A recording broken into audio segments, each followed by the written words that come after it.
Hey everyone, welcome to Artists Offstage. My name is Pablo Siqueiros. I'm the Public Programs Associate Director.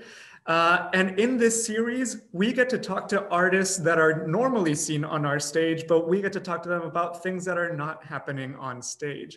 And this season, we're primarily focusing on our resident artists. So joining me today, we have Alan Michael Jones. You will probably be able to guess what voice type he is. Welcome, Alan Michael. How you doing? Good, good, good. Thanks for having me. Thank you for joining us today. Like I said, we just kind of want to get to know you a little bit better, especially this year that we're not really getting to interact with the resident artists at the after parties for the productions and those kinds of things, community events. So maybe let's start off with the big question. What is your story? Well, it started so long ago, I didn't have a musical family growing up. Most musicians, either their mom or dad, or grandparents, or brother and sister, or aunts and uncles, someone, right?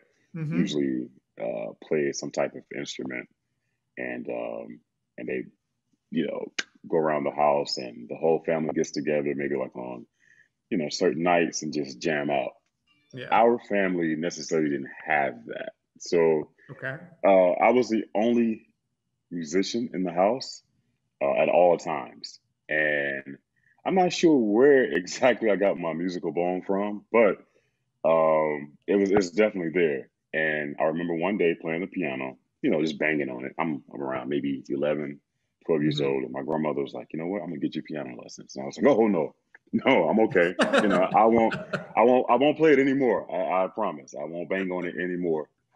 And so she gave me piano lessons. And I think the first 4 weeks, 4 or 5 weeks, absolutely hated it. It was, and so I'm so used to getting hold of things and, things coming to me rather easily. Okay. But that piano was just, it was taking too long for me. I wanted to be like this virtuoso in like 5 weeks. And once it wasn't happening that way, and I really had to work on it, I was like, I hated it. And so I continued to play throughout middle school, where I picked up the trombone as well. Mm-hmm. So I wanted to be a part of the band when I was in elementary school. Okay. And my band director couldn't find another trombone for some reason. I don't know why, but I told myself when I get to middle school, I was going to play trombone. And that's what happened. I picked the trombone. And I was playing piano and trombone in middle school all the way through college. I didn't start singing though until 6 years ago. But the first time I opened my mouth to sing something had to be 12th grade, and the magnet program I was in the performing arts school that I went to, North Atlanta. They had a curriculum where there was a requirement if you're in the performing arts program and you are an instrumentalist, you definitely have to take 1 full year of choir. Okay. And so I was like, okay, I took it. Actually, I scratched that. I took that first semester of choir in 9th grade. Mm-hmm. All the kids laughed at me because my voice was a little different and I didn't like it. So I quit. I don't know how a 9th grader quits, in the middle of a semester, but I did it. I quit, told them I wasn't coming back. The kids were just too mean. They kept laughing at me. I guess I was kind of sensitive back then. I don't know. And then 12th grade comes around, and I forgot all about the choir. I forgot about the requirements and everything like that. 12th grade rolls around. Hey, in order for you to graduate, you still have to fulfill this choir, recommendation. Mm-hmm. Oh my gosh, requirement. And I'm just like, man. So I did it, I did the whole year too. So the first semester was to finish up the makeup for the semester in 9th grade. Kids still laughed at me, but by this time I'm a senior, I just brushed it off, right? Just get it, just whatever I got to do to graduate, get it over.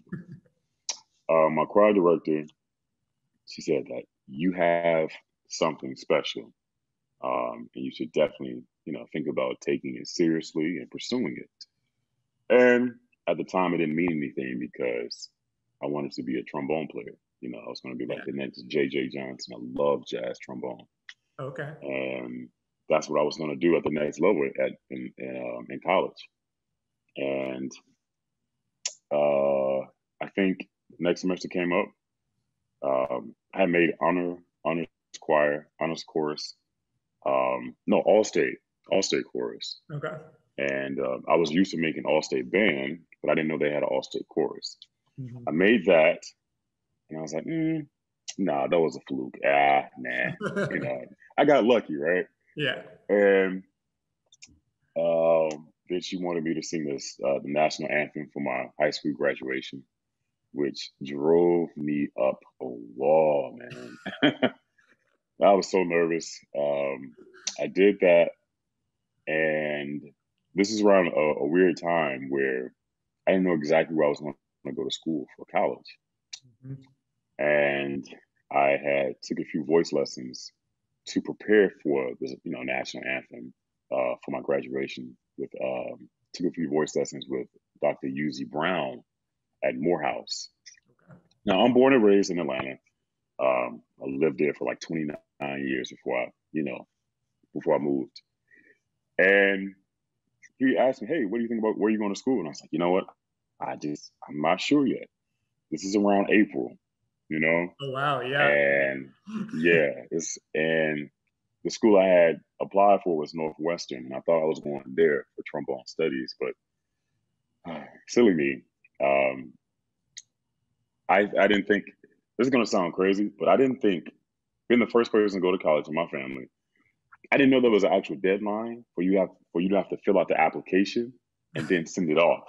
I didn't think there was an actual deadline. Yeah. I thought, okay, they mailed me the application. Great. All right, I'll get to it at the beginning of the year, right? Of the new year. It's January 1st. I look at the first page. I sign my name at the bottom for something. And then I realized it said deadline November 1st, Oh 2006. no. I go into a panic and I'm like, oh my gosh, I ruined everything. I didn't apply for any other schools because, I knew I was going to Northwestern. That Yeah. was the only school I applied for. Oh my gosh. Um, Fast forward, Dr. Uzi Brown's asking me, where are you going to school? I don't know. I don't know. That's a great question, Dr. Brown. That's a great question. And he said, have you ever thought about Morehouse College? I was like, nah, I've never really thought about it. And then he's like, well, just put in an application and let me know, and I'll see what I can do. I was like, all right, great. And he too thought that I had something special. Hmm. He hadn't heard me play trombone, just heard me sing. And I think a little over a week or two later, I sent in my application.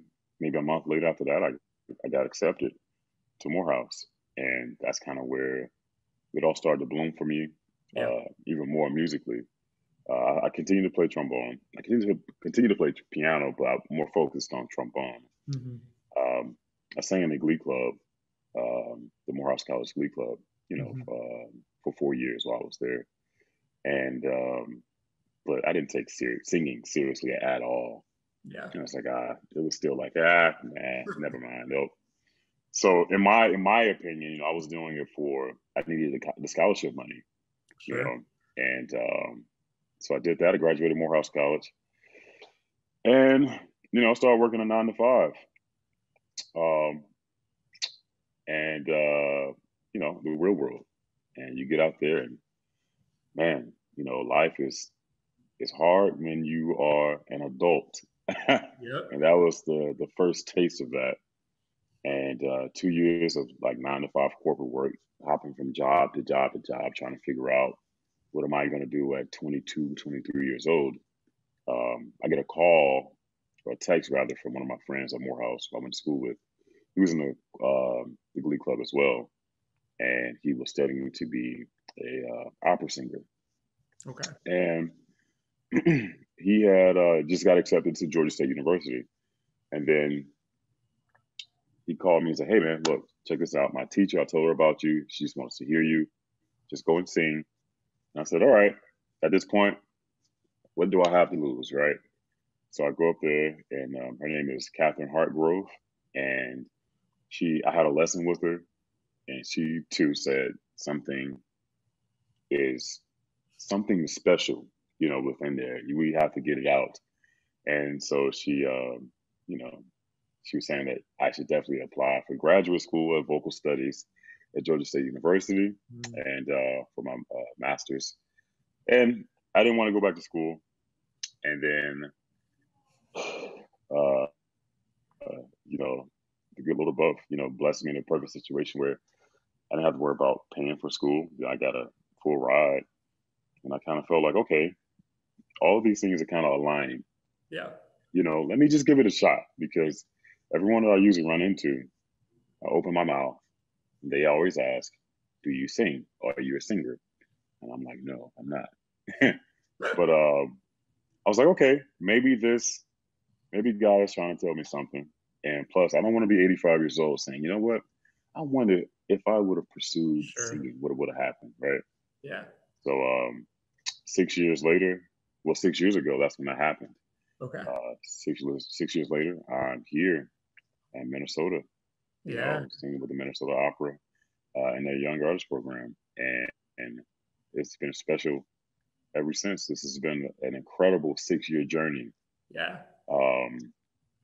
This is my second Young Artist program, Okay. but it's my coldest Young Artist program. I was in Detroit with Michigan Opera Theater 2 years ago. I did Young Artist program for 2 years. I thought Detroit was cold, but Minnesota showed me something special. This is oh man, oh gosh. So yeah, man. Long story short, that's kind of what happened. Yeah, isn't it interesting just how like you kind of start seeing like patterns of like either people telling you things or things start happening. They're like, okay, maybe I should kind of listen to these things that are happening. Right, And just right. follow it, see where it takes And you. see what happens, And I told myself, all right, I'll give this 110%. And guess what? If I fall on my face, then at least I can say, well, man, I gave it my all.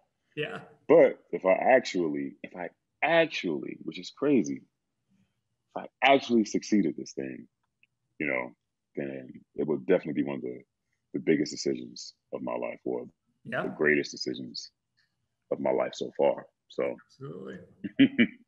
Well, so I want to like kind of rewind a little bit to when you were talking about your childhood. When you put yourself in like the child version of yourself, let's say you're like 5 or 6 years old, everyone kind of has that, like, when I grow up, I want to be blank. That's like a doctor, a firefighter, astronaut. What did you want to be when you were a kid? Oh man. Okay. This is these stories get weird, I promise you. When I was a kid, and my grandmother's gonna hate that I'm telling the story, I wanted to be a professional wrestler. No way. Yes. I mean, I grew up watching WCW, WWF, which it was at the time. Yep. And I just knew that Who I was was your going guy? to. Well, I had two guys. I had one guy was Sting, and the other one was The Undertaker, right? Okay. Yeah. I was like, man, I'm going to be just like them, right? I'm going to be a wrestler. I didn't want to be a doctor, no lawyer. Nah, man, that's not fun. And I had that dream until like I was maybe 9 or 10. Okay. And all throughout elementary school, I mean, all my friends wanted to be wrestlers too.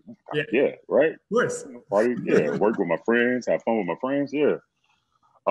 That changed quickly when my mom was like, "No, you're not," and I was like, "Wow, well, I guess I'm not." So I had to figure out, okay, what else would I want to be? And this was before I even picked up music, but I wanted to be I wanted to be a baseball player, um, and then which kind of switched to being a football player, right? You know, Yeah. kid in the inner city, you know, you see your other friends doing the same thing. So like, yeah, I think I want to do that. Yeah. And but I can tell that I really didn't know. I was just kind of trying to fit in and just trying to, okay, well, if they're doing that, then I'll do it too. Or, Sure. I see somebody on TV, that resembles me. And it's like, oh, okay, yeah, I guess I could do that too. Hmm. Okay, great. Um, but yeah, I didn't really give it too much thought until I got to high school. Okay. And I knew that in ninth grade, I wasn't going to be a baseball player. I wasn't going to be a football player. I think I was good enough. I would like to think I was very good. But it just it didn't really stick. Yeah. I succeeded at those sports very early, but What it was just positions did you something play? missing.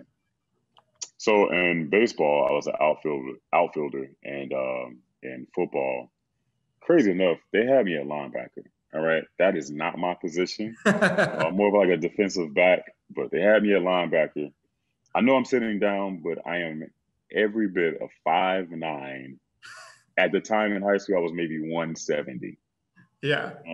A linebacker, right? Trying to stop 200-pound grown boys, coming after me. And it's like, wait a minute, I can't do this. Um, and so, yeah, that's where I was. But I just knew it was like, man, a career Yeah. in football at this, nah, it's just not for me. And so Yeah. I decided to do something with music. Yeah. And I think by ninth grade, I was like, all right, I'll be a jazz trombonist. Yeah. So so that's I Who know would it you kind of went through say? different Yeah. phases. So who would you say were like your biggest cheerleaders throughout your life, throughout your journey? Whether that's people who really supported your music output, or maybe who like supported you through all these like kind of big transitions. Like who would you say those people were? Yeah, well, definitely my grandparents. Okay. Uh, Yeah. through the beginning, um, I was raised by my grandparents, Yeah. and usually when I guess a child says, "I want to be a musician," usually parents are like, "Wait a minute, wait a minute, wait a minute. Are you sure?" And because I think the only thing that runs through the parents' minds is, hmm, not stable, not stable, not stable, not stable, not stable. Yeah. And so when I told them I wanted to be a jazz trombonist, they were behind me every step of the way. They were behind me. It was like, yes, okay, finally something serious. Yeah. All right, we can do this. I'm glad you got the coach, the wrestling thing out the way. I'm glad you got that out the way. I'm glad you got the baseball and the football out the way, right? Those were phases. Now it's time to get serious on what you really want to do. And I Hmm. said, yeah, I want to be a professional trombonist. And they was like, great. All right. Tell us what you need and we'll make sure you get it. And Awesome. from, I mean, whether that was picking me up from late rehearsals, making sure I got to all of my rehearsals, Hmm. and concerts and competitions, and um, I mean, driving me down all the way to Savannah, where they had these competitions and stuff like that.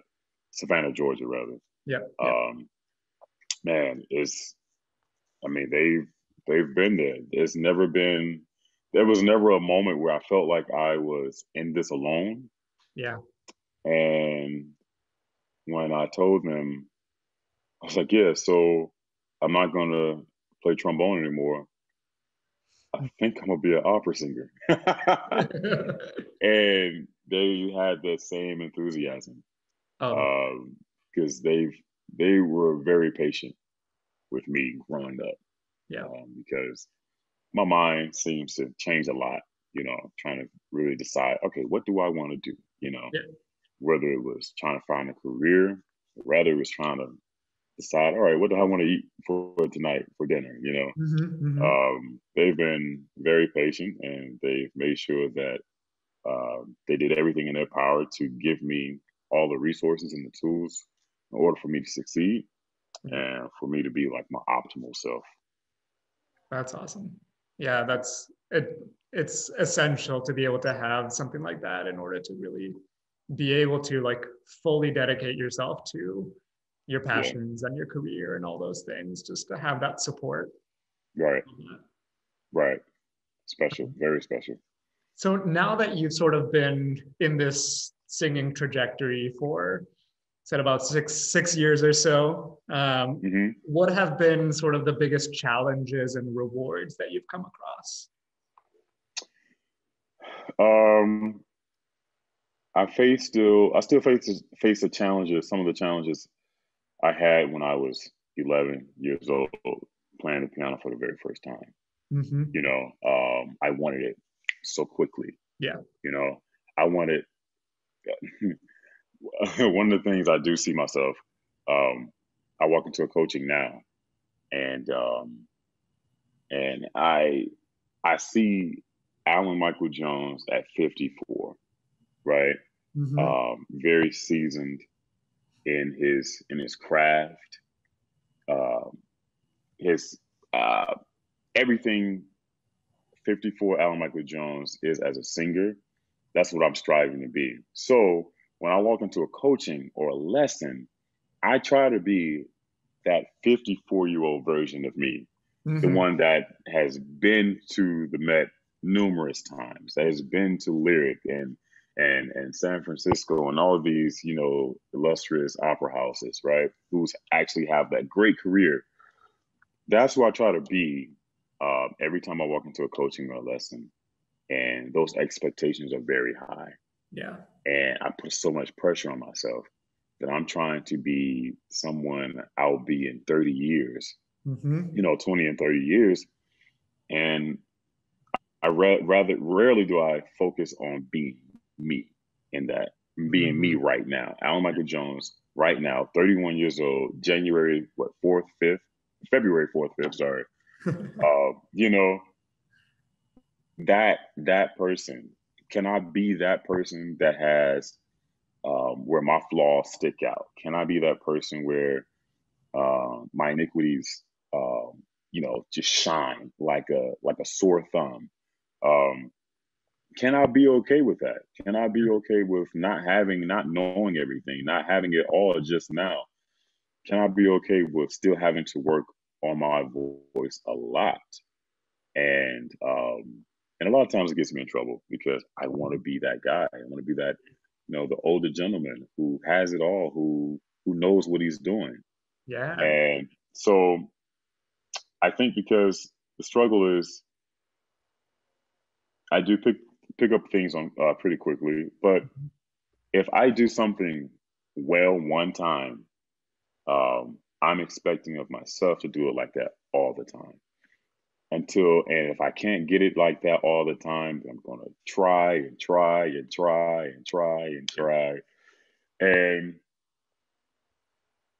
some of the challenges is knowing that this thing is gonna take time, Mm-hmm. you know.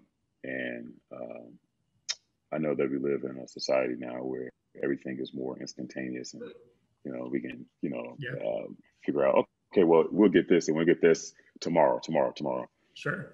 Um, but this art craft doesn't really work like that. Mm-hmm. It takes time. um, Definitely have to marinate, these skills. And so I put a lot of pressure on myself. Yeah. Still do. I'm working on it. I Yeah. just put a lot of pressure on myself trying to be so great every day. And but some of the rewards is that now I'm noticing that this is a great journey that I'm on. Mm. The Yeah. journey is so beautiful. I'm always so busy trying to get to that destination, and Mm-hmm. that destination is nothing. Is nothing. It means nothing if you don't experience that journey. Yeah. And if you don't um, love that journey, Yeah. if you don't, is then when you finally get to that thing that you've always been searching for and fighting for, by the time you get to it, then it won't mean anything. Mm. Um, I think I was just looking at a movie, Soul. Have you seen it? Yeah. Yeah, right. Um, so of course he finally has his big moment. He plays with this huge jazz musician. I forget her name in the movie, Yeah. and he has his big break. He has his big night, and then when he comes outside, and she comes outside to it, and everybody's gone, and she says, "What's wrong?" And he's like, "You know what? I don't know. I always thought that when I've actually had my big break, I would just, feel different." And Hmm. in the movie, you see that he saw his life as meaningless because he didn't have his big break. He didn't see, life like he wanted it. He Yeah. equated his success with, you know, being one of the top musicians in the world, finally getting his big break. Hmm. And later you see that no, it's not about that big break. It's about everything that led up to it. Right. Cherishing every moment that led up to it. So that's one of the biggest rewards now is just when I'm in a coaching, when I'm in a lesson, I get one thing right and I do it well one time. That's boom. That's a mark for me. That's a check for me. That's better than I did yesterday. You know, and Yeah. no, it's not 54-year-old Alan Michael Jones, but it's good for today, and that's progress, and that's a step forward. Absolutely. So those are the little things now that just mean so much to me. Yeah. So, And something that that maybe people listening to this or watching this might not necessarily know is that for your particular voice type, your peak or your um, the height of your career will come much later than other voice types as well. hmm yeah, yeah, Where a very, I don't know, a very high soprano, like youth is a big part of uh, what makes the voice really agile and being able to do all those things. Whereas a lower right. voice like yourself is going to take longer to mature. So that kind of like forces you to be patient, right? Man, tell me about it. Patience is the word of every day. Yeah, yeah. All right, man. Uh, so it's one of those things that you just have to. Um, Patience is definitely a learning tool that I feel like for me has to be refreshed every single day. Yeah, Right? I can't rely on the patience I had yesterday because today is a different day. Today is a new day. yeah. So I have to find that patience. And sometimes, I don't find that patience all the time for that said day. It's just how it is sometimes. But when I do, and I finally get them in consecutive days, it's like, all right, boom, patience. Oh, patience. Oh, it's easy to find day. Boom.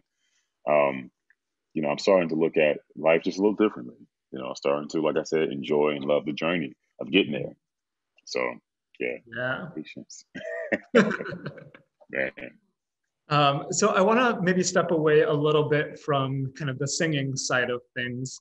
And I've asked this of all the resident artists to kind of complete the phrase, when I am not singing or when I'm not working, I am usually blank. So how would you fill that out?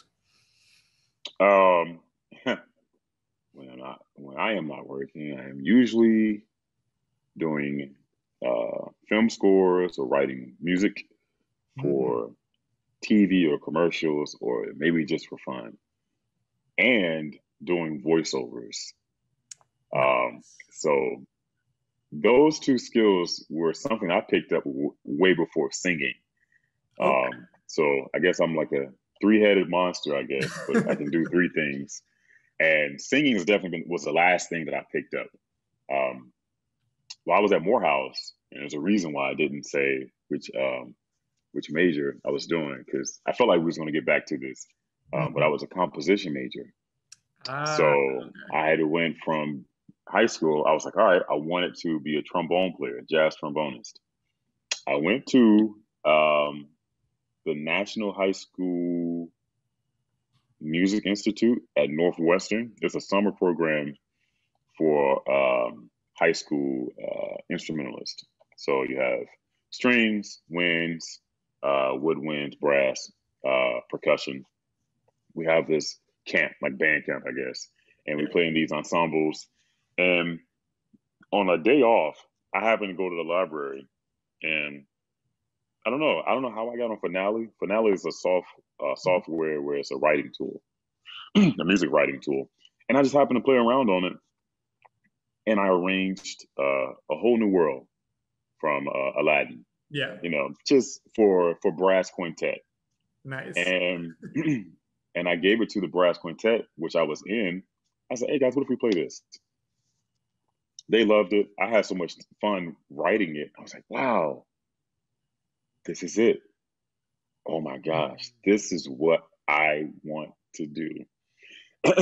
Yes, I want to do opera too, but this was the first time I just knew this is, Something clicked. yeah, yeah, something clicked. And I was like, Yeah. wow, I've never had so much fun writing, Yeah. doing anything really.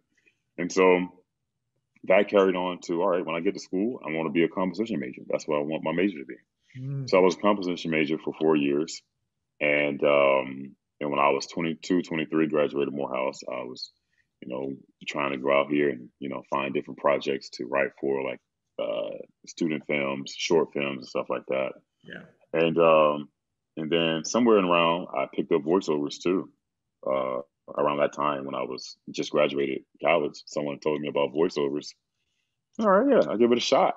Yeah. And voiceovers has just kind of been something where just randomly I would get someone who says, "Hey, do you do voiceovers?" "Yeah, I do them." "Yeah." It's Yeah. like, "Great. I got this idea for a project. Would you, mind voicing it for me?" And I said, "Yeah, sure." And over time, that just kept happening. And I was like, "All right, I think I should invest in these two things." And so, yeah, that's pretty much what I do. If I'm not Yeah. singing, singing is my main priority, of course. But if I'm not doing that, I'm definitely writing music. As you can see, this big old computer right here in the Yeah. back. Um, I'm writing music and I'm doing voiceovers. So, Nice. um, yeah, yeah. Yeah. I mean, I remember when I think it was early on this season, we were doing like introductions of all the resident artists, like when you guys first came in, Hmm. and you all just kind of like said hi.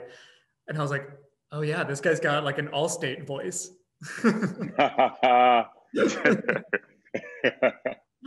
um, Something, man. I like, would love to have his job. I'll tell you that. yeah, yeah, it's a big job. Right? What has been the like your favorite uh, voiceover gig that you've done? um, let's see. I did. What did I do? I Or maybe did. like a line that you thought was like really good. Oh man. Of course, right now I can't think of anything. Yeah. Um, um. Oh yeah. Okay. So I did this thing for. Um, I did this audition for ESPN. I never got it though. I never got it. If I had, we all would know. I would be on TV right now. Yep. But it was something like so it's like voice imaging. So what it is, or brand imaging. So what it is, when you're watching tennis, football, basketball, any sport, and it cuts to commercial, or when they come back from commercial, Hmm. they have the uh, ESPN is brought to you by the such and such and such and such. BMW, the car that does da da da da. Right. So I realized that's what I'm good at. I'm Yeah. really good at that. Um, Not so much because there's different types of voiceovers. You just got to find your lane. Sure. And in my lane, it's just like, okay, yeah, the announcer guy. Um, I'm not a good trailer guy. You know, like Okay. in the world, I'm not good at that. That's Yeah. not my thing. That's not my thing, and I get that. It's okay. Yeah. Um, but anything that has to do with um, some conversational stuff, yes, Mhm. but mostly brand imaging or something that says, you know, Allstate, you can get your hands, that guy, that's Yeah. brand imaging. And so I'm really good at that naturally. So I did this thing. It was like ESPN is brought to you by the people who brought you I don't know, Nabisco, Oreos that you can I don't even know. I don't even know if Oreos is with Nabisco or not. But it went something like that. And it was like, yo, this is it. All right, I Yeah, gotta get it. This has to be it. Nope. I guess they found somebody else. But that was one of the most memorable ones right there. that's Didn't awesome. actually get it, but it was fun auditioning for Yeah, yeah. Oh, that's so cool. Um, So that was cool. so, I mean, I know we're already kind of in February, but my next question is I guess a little bit kind of a New Year's resolution kind of thing. Like, what do you hope to do differently this year than in previous years? um, I hope to one, and we talked about it before, but be more patient Yeah, with myself. yeah, I'm very patient with others, but I found out that with myself, I ask for too much. I demand too much from myself on a daily basis. yeah, Um, I see myself years from now, and I want that person to be right now or yeah. tomorrow. So being being kind to myself, of course, Mhm. that comes along with that as well, and ultimately just enjoying the journey. Yeah, Is um, I've shared my story with folks before, and they've all said, um, you have a unique, remarkable story. I'm like, not really. I mean, it's just me, right? But now sitting back and actually paying attention and looking back of the things that happened, um, I can see the beauty in the journey. yeah, You know, I can feel good about, man, I've come a long way. yeah, Um, I've had great days, I've had bad days, but that all goes into it. So I think the more that I can wake up every day, um, it's all right. I'm gonna do the best that I can today, you yeah. know, and whether my best is as good as yesterday, maybe it Mhm. will be, maybe it won't, but the best of which I can do today, I can be happy with that. Just learning to live with that and just finding the true beauty and just the entire journey that I'm walking and going through, Yeah, and understanding that everything's going to take time. Everything is going to take time, and I'm a huge follower of Jesus and God, and I believe that in due time, there's never been a moment where He hasn't taken care of me, yeah. and so I really have nothing to worry about. I'm gonna be all Mhm. right. I'm gonna be fine. I'm gonna be fine. Stop freaking out. you know, just enjoy what God has you right now, where He has you planted, and just have that capacity, the capacity to be able to grow and flourish, and hopefully rub off on people in along my travels, you know, in the most positive way. So Yeah. Well, it's really powerful. I think uh, something that kind of resonated with me, and that is the idea that it's sometimes harder to see the beauty in your own journey when you're mhm. kind of the one living it, Yeah, whereas it might be easier for the people around you to see it. hmm no, definitely, definitely. You spend so much time, um, you know. I think what happens is you spend so much time looking at everybody else's, comparing your journey to theirs, and Yeah. you don't even look at your journey as a journey. You kind of look at your journey as, wow, I haven't done anything with my life yet, Mm-hmm. you know. And it's like, oh man, look at what they've done, and you Sure. look and you admire someone else's entire journey, but when you look at yours, it just feels inadequate. Yeah. So, but I think we all have to just kind of be careful on how we look at certain things in our lives, and not taking things taking them for granted in a negative way, but looking at it and say, well, okay, but look at my journey. Look at the things I actually been through. Mm-hmm. How far I've come. This. I wasn't always this, I wasn't always that, I've come a long way. And I think that's something to definitely for all of us to just kind of just take a moment, maybe like on a Saturday, I don't know, and just not do anything and Mhm. just it's like, wow, okay, I did good this week. I did good last year. I did good, these years. And I think that's very important for us all to just reflect, Yeah. really. Well, and that's the double-edged sword of comparison Yeah. is, that you're thinking, well, they're not seeing my struggles, when Hmm. at the same time, we're also not seeing theirs. Right. We're comparing Exactly. our full story to their partial story. Hmm. Right. Right. Because we can see all of our struggles. Yep. So it's like, man, we have all of these struggles and they have none. You Yep. know, so all the It seems bad that things way that at happen in least. our life, right? It's just like, oh gosh, yeah. So yeah, we just got to be careful of that because Yeah, for it's, sure. it's it's it's very tricky to, go down that terrible rabbit hole. For You know. sure. Yeah, we can always use more self-love and kindness and that kind of thing, and especially in Oh, an industry like this. oh, definitely, definitely, definitely, because that'll reflect on other people, Yep. that's around us. So Yep. yeah, definitely, definitely. Um, so the next question that I have for you is a little bit, I guess, more philosophical. So, in your opinion, what is the role of art in response to real world events? And obviously, in the past year, we've collectively gone through a lot of big events. So, Yeah, what would you say is the role of art kind of in response to those things? art has actually shined through a huge light recently in this last year.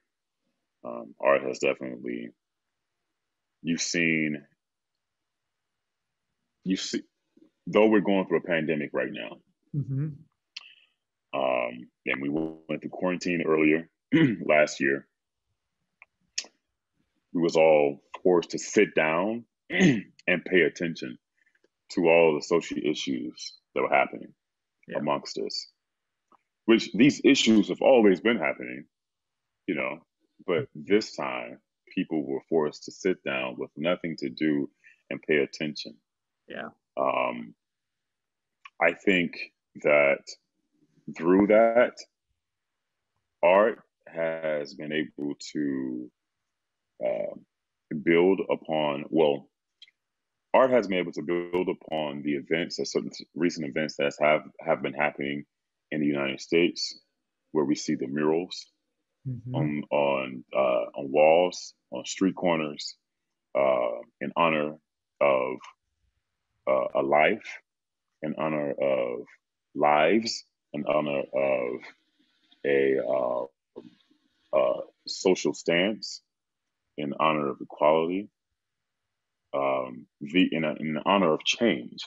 Mm-hmm. I think sometimes the best way for us to get points across is to not say it with our words verbally, but is to show someone and on let them interpret how a certain situation is. Yeah. In other words, sometimes it's just better for me to show you Mm-hmm. than to tell you. Mm-hmm. I think I've seen so many collages put together. Um, I put one together myself to whereas in order for me to get this social issue across and let you know or inform you that, hey, it is an issue that is affecting me as an individual and as a member of a community. Um, I know that if I tell you this verbally, it's not going to have the same resonance as it would if I made something for you and let you sit down with it and let you digest that yourself. Yeah.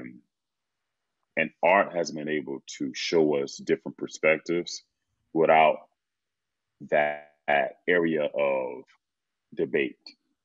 Because as soon as we have a verbal conversation about something, a lot of times it turns into, okay, how can I combat your remark, Mhm. right? I'm not really listening. I am just waiting to reply, because now that we're talking to each other face to face, I feel as if, okay, I have to defend my stance.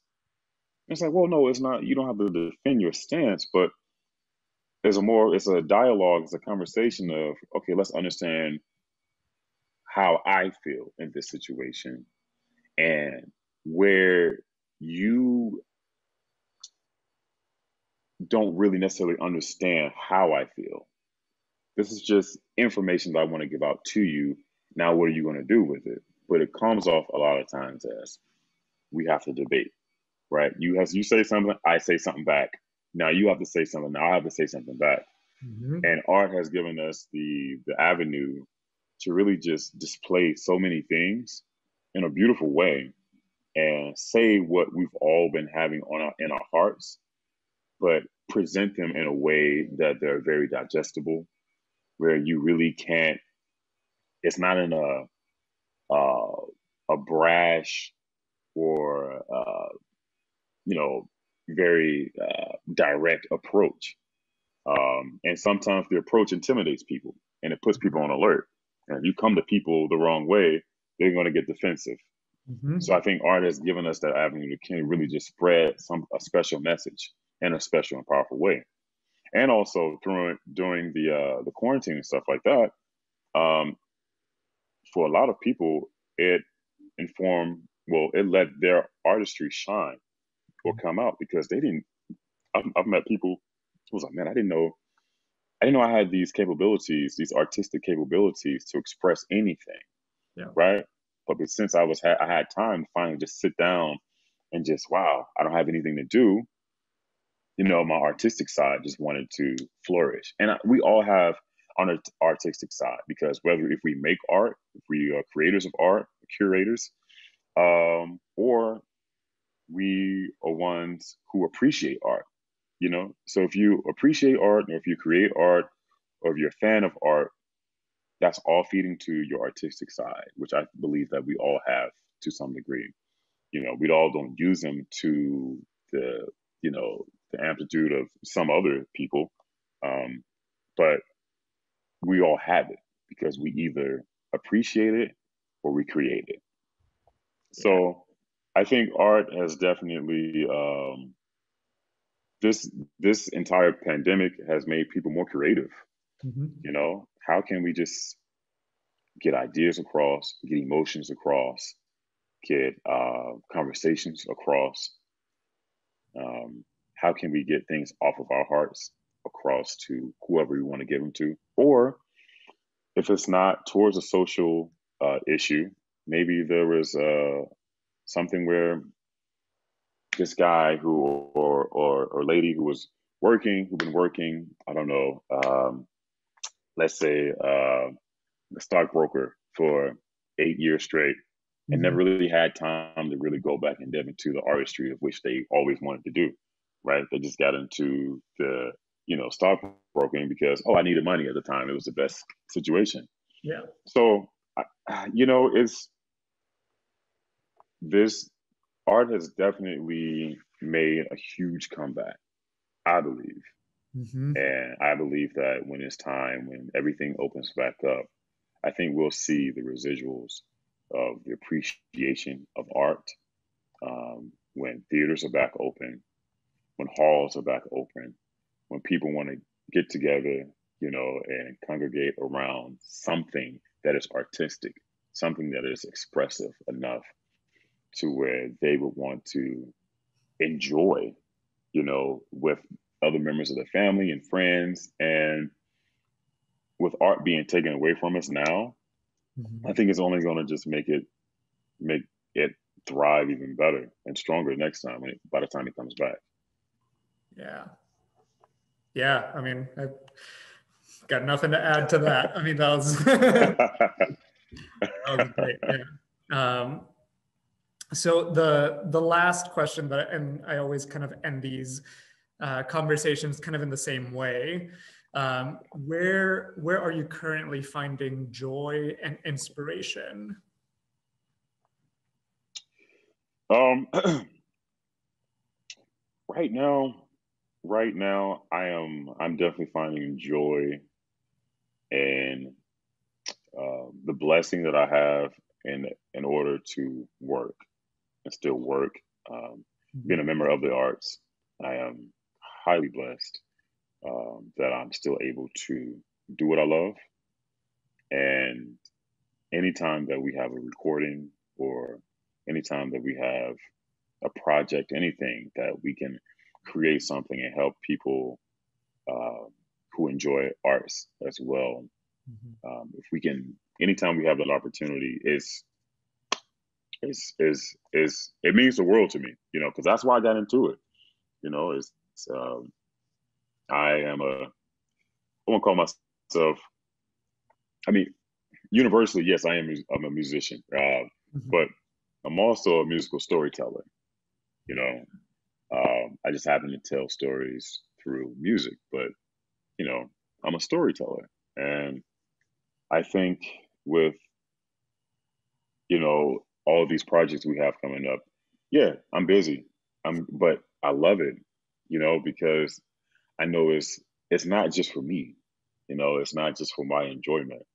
It's for someone who maybe needs to hear the art that I will create that day. Yeah. And knowing that, if one person can hear it and maybe, I don't know, push them along throughout the rest of the day, or whatever the case may be, just being able to still create music uh, with other singers and even by myself. It's just great. So I'm definitely still finding my joy that way.